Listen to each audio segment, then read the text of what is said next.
In an effort to reduce accidents and protect wildlife and motorists, Colorado Parks and Wildlife, CDOT, local municipalities, and landowners worked cooperatively to develop a series of wildlife crossings on Highway 9 in Grand County.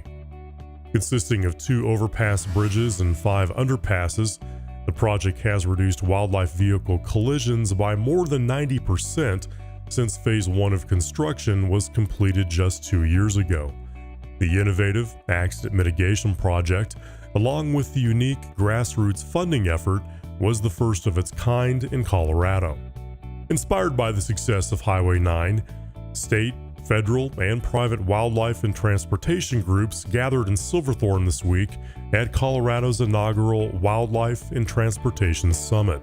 The 2-day event was established to create a collaborative statewide action plan to improve highway safety and to explore if wildlife crossings, similar to those on Highway 9, could be constructed elsewhere in the state.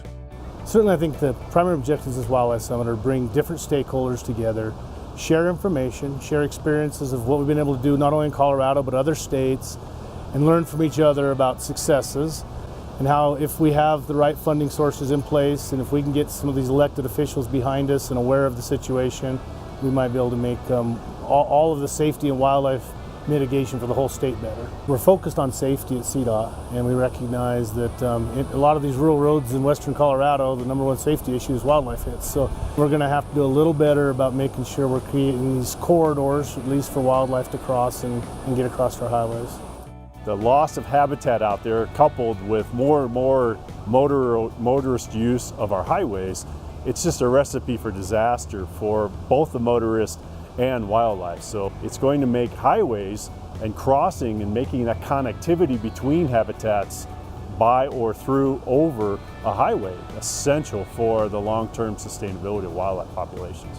In addition to addressing accident mitigation and habitat connectivity, a key focus of the summit was to determine how vehicle collisions are impacting the state's mule deer populations.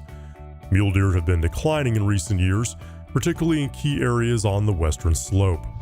As part of a comprehensive strategy, wildlife managers are studying roadkill mortality rates to learn more about the health and long-term sustainability of Colorado's deer herds.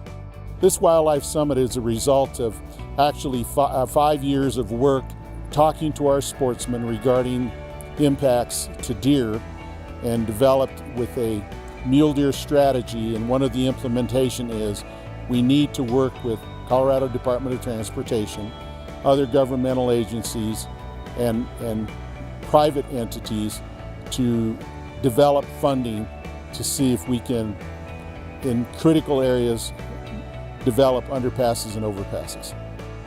For more information about the Wildlife and Transportation Summit or the Colorado Highway 9 Wildlife Crossing Project, please visit these websites.